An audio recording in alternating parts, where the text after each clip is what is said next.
Halo semua, di pembahasan kali ini saya akan memberikan informasi terkait pandemi saat ini, yaitu virus corona. Mungkin di antara kalian masih ada yang belum tahu apa itu virus corona, dan yang terpenting bagaimana cara agar terhindar dari penularan virus tersebut. Mau tahu informasinya seperti apa? Mari kita simak bersama ya. Berdasarkan informasi dari WHO, novel coronavirus atau disebut virus corona adalah suatu kelompok virus yang dapat menyebabkan penyakit pada hewan atau manusia. Nah, pada beberapa jenis virus corona ini diketahui dapat menyerang saluran napas manusia, mulai dari flu, demam, pilek, atau batuk, hingga yang lebih serius seperti MERS, yaitu Middle East Respiratory Syndrome, dan SARS, Severe Acute Respiratory Syndrome. Nah, pada kelompok virus corona ini ditemukan jenis baru yang menyebabkan penyakit COVID-19. Apa itu COVID-19? Jadi, COVID-19 adalah penyakit menular yang disebabkan oleh jenis virus corona yang baru ditemukan. Ini adalah virus baru dan penyakit yang sebelumnya tidak dikenal sebelum terjadi wabah di Wuhan, Tiongkok bulan Desember 2019. Seperti yang terjadi di Indonesia, virus corona jenis baru ini atau yang disebut COVID-19 memiliki gejala awal yang ringan atau bahkan tanpa gejala di beberapa orang. Biasanya, untuk gejala awal, pasien yang terinfeksi akan merasakan demam, seperti lelah, batuk kering, rasa nyeri, sakit tenggorokan, bahkan bisa diare. Nah, gejala-gejala yang dialami ini menurut informasi dari WHO termasuk kategori ringan dan akan muncul bertahap. Namun kalian jangan khawatir, sekitar 80% orang terinfeksi berhasil pulih tanpa perawatan khusus. Tapi untuk orang yang memiliki atopia bisa menderita penyakit parah dan kesulitan. Ingat ya, untuk kalian yang merasakan gejala tadi, sebaiknya isolasi mandiri di rumah hingga 14 hari. Atau jika parah, sebaiknya langsung segera mencari pertolongan medis ya.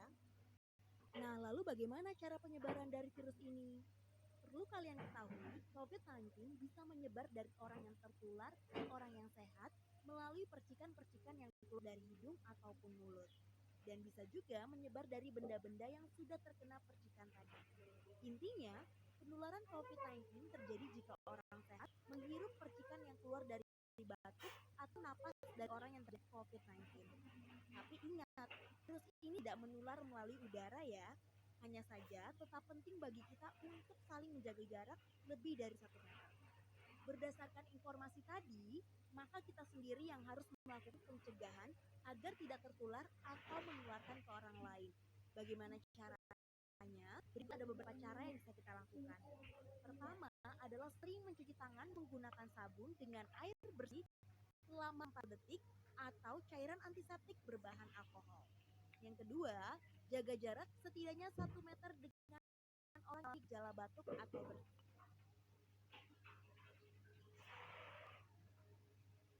Yang ketiga, hindari menyentuh area wajah. Yang keempat, gunakan masker untuk yang sakit dan gunakan masker kain untuk yang sehat. Yang kelima atau yang terakhir adalah tetap tinggal di rumah atau stay at home. Dan pastinya selalu ikuti informasi terbaru tentang virus ini ya, tapi informasinya jangan yang salah. Nah, bagaimana? Dari beberapa informasi tadi, poin yang terpenting adalah sekarang kita harus menjaga imun tubuh kita dengan cara hidup sehat, konsumsi makanan dan minuman yang bervitamin, dan jangan lupa berolahraga. Tunggu dulu. Selain itu ada tips nih bagi kamu yang sulit mencari masker. Kita bisa gunakan masker dari kain loh. Seperti apa informasinya? Kita simak di video selanjutnya ya. Sampai jumpa.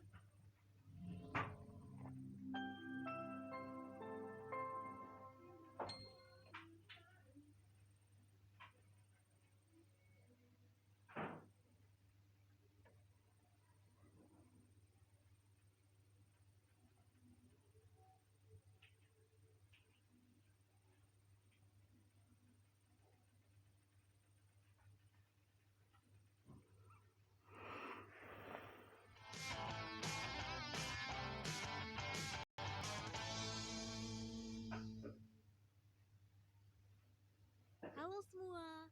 Melanjutkan dari video sebelumnya, kali ini saya akan menjelaskan tips bagaimana memilih masker yang baik untuk melawan virus corona atau COVID-19. 1. saat ini menggunakan masker dianggap dapat mengurangi penularan virus ini. Tapi apakah benar seperti itu? Mari kita simak bersama ya. Dari data negara-negara di Asia, ternyata terdapat 4 negara yang bisa mengurangi tingkat penyebaran virus karena warganya memiliki kesadaran yang tinggi dalam menggunakan masker. Negara-negara tersebut adalah Singapura, Hong Kong, Korea Selatan, dan juga Jepang. Tapi karena persediaan masker ini sekarang menipis, maka menurut WHO penggunaan masker sebaiknya oleh petugas medis dan orang-orang yang membutuhkan seperti yang sedang sakit. Lalu bagaimana dengan orang yang sehat? Apakah kita perlu memakai masker juga? Oleh karena itu, yuk kita kenali jenis masker yang seperti apa yang dapat digunakan untuk melawan virus corona atau COVID-19. Saat ini sudah banyak jenis-jenis masker yang beredar di pasaran, terutama di Indonesia. Namun perlu diperhatikan masker mana yang bisa dipakai saat seperti sekarang ini. Berikut masker-masker yang bisa dipakai ya, disarankan untuk dipakai berulang. Nah, yang ketiga ada masker kain. Masker ini bisa digunakan untuk semua orang loh, termasuk orang sehat yang sering berada di luar rumah. Apalagi WHO menghimbau semua orang menggunakan masker kain ini. Karena ternyata masker kain ini bisa relatif efektif mencegah penyebaran virus corona. Walaupun tidak baik masker bedah dan masker N95. Namun tetap bisa menekan penyebaran dari 50% sampai 75% loh. Ini tergantung dari bahan yang dipakainya apa. Dan juga masker ini bisa dipakai berulang asalkan dicuci dengan deterjen dan air hangat setelah pemakaian. Jadi lebih baik menggunakan masker kain daripada tidak menggunakan masker sama sekali ya. Sedangkan masker bedah dan masker N95 biarlah digunakan untuk petugas medis. Nah, di video berikutnya akan ada informasi menarik nih, yaitu membuat masker kain sendiri, baik untuk penggunaan pribadi. Halo semua, melanjutkan dari video sebelumnya, kali ini saya akan menjelaskan apa saja bahan yang harus dipersiapkan untuk membuat masker dari kain. Penasaran? Yuk simak bersama. Hal yang penting untuk diperhatikan dalam pembuatan masker adalah ukuran yang pas dan nyaman dipakai di mulut dan hidung, sehingga partikel tidak bisa masuk melalui celah yang ada. Berdasarkan studi tentang masker wajah yang dilakukan smartairfolders.com, ditemukan bahwa bahan yang cukup efektif dan nyaman ketika digunakan bernapas adalah bahan dari sarung bantal dan bahan dari kaos yang terbuat dari 100% katun. Mengapa? Karena kedua kain ini punya kemampuan yang baik dalam menangkap partikel. Dan tidak disarankan menggunakan bahan wool atau kain yang bisa membuat alergi. Lalu, apakah dengan menggunakan kain double dari kain bisa biasa? Jawabannya, secara keseluruhan peneliti mengatakan tidak terlalu membantu. Sebagai contoh, untuk jenis kain dari sarung, itu hanya membantu 1%. Dan untuk kain dari kaos, itu hanya membantu 2%. Dan dari handuk ataupun lap, itu hanya membantu 14%. Walaupun bahan kain dari handuk atau lap lebih besar efektivitasnya, namun sayangnya tidak bisa dipakai untuk masker, karena akan sulit bernapas bagi orang yang memakainya. Adapun kombinasi bahan kain yang dianjurkan adalah sarung bantal berbahan kain katun 100%, atau kaos yang berbahan kain katun 100%, atau dari apapun itu yang terpenting 100% katun ya. Nah, untuk mendapatkan kain ini, mungkin kamu bertanya-tanya gimana ya caranya? Kalian bisa menggunakan kain yang ada di rumah loh, tapi ingat ya, usahakan bersih dan cuci terlebih dahulu. Atau cara mudah lainnya, kalian bisa cek di toko online dengan harga yang bervariasi tergantung ukuran dan motif kain. Jadi penting juga kan untuk mengetahui bahan seperti apa sih yang perlu dipersiapkan dalam pembuatan masker kain ini. Sedangkan untuk alat-alatnya, apa saja yang perlu disiapkan? Yuk.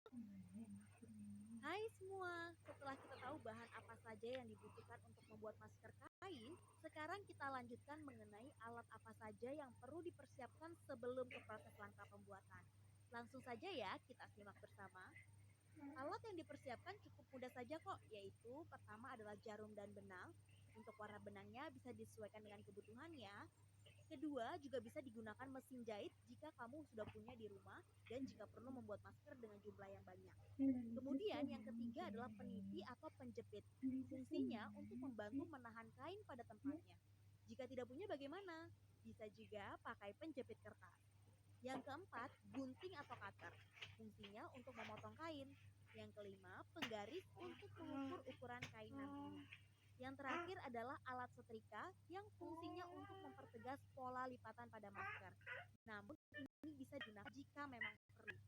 Beberapa alat tadi tentunya tidak sulit untuk didapatkan dan bahkan kalian sudah memilikinya di rumah. Setelah kalian tahu bahan dan alatnya, mari kita lanjut ke video selanjutnya ya, yaitu proses atau langkah membuat masker kain. Jadi, Halo semua, setelah mengetahui bahan dan alat membuat masker kain, di video ini saya akan memberikan informasi 9 langkah membuat masker kain. Apa saja itu? Langsung saja simak bersama ya. Pertama, pilih 2 potong kain katun yang sudah disiapkan sebelumnya, baik dari kaos ataupun dari sarung bantal. Dan jangan lupa cuci terlebih dahulu dan dikeringkan. Kedua, ukur dan potong masing-masing kain tersebut dengan penggaris dan gunting. Panjang kali lebarnya adalah 17 cm. Tapi ukuran ini bisa disesuaikan tergantung kebutuhan. Ketiga, kita akan membuat ikatan kainnya dengan cara memotong 4 kain yang panjangnya 18 cm dan lebarnya 4 cm.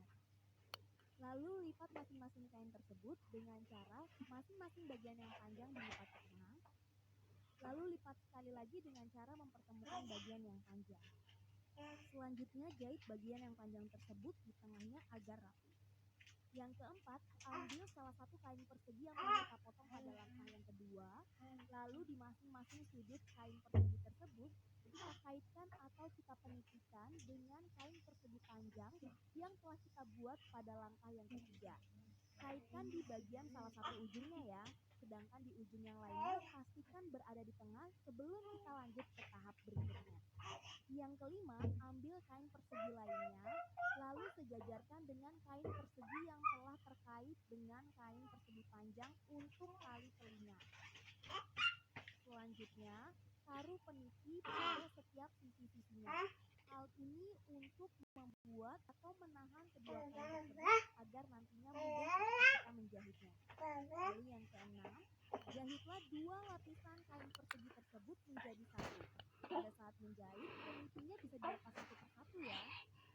Yang ketujuh, setelah kedua kain persegi tersebut dijahit menjadi satu, sekarang saatnya menjahit kain persegi panjang yang telah kita kaitkan pada sudut-sudut persegi tersebut. Yang kedelapan, buatlah 3 lipatan yang secara memanjang pada masker. Bentuk polanya seperti melipat kertas menjadi bentuk kipas ya. Ini akan membantu masker untuk menyesuaikan dengan wajah pemakainya. Lalu amankan setiap lipatan tersebut dengan peniti dan terakhir jahit pola ikatan tersebut. Nah, selesai deh langkah membuat masker kain. Ternyata cukup mudah bukan? Langkah-langkah tadi bisa kalian coba lakukan di rumah ya. Yuk pakai masker kain semua.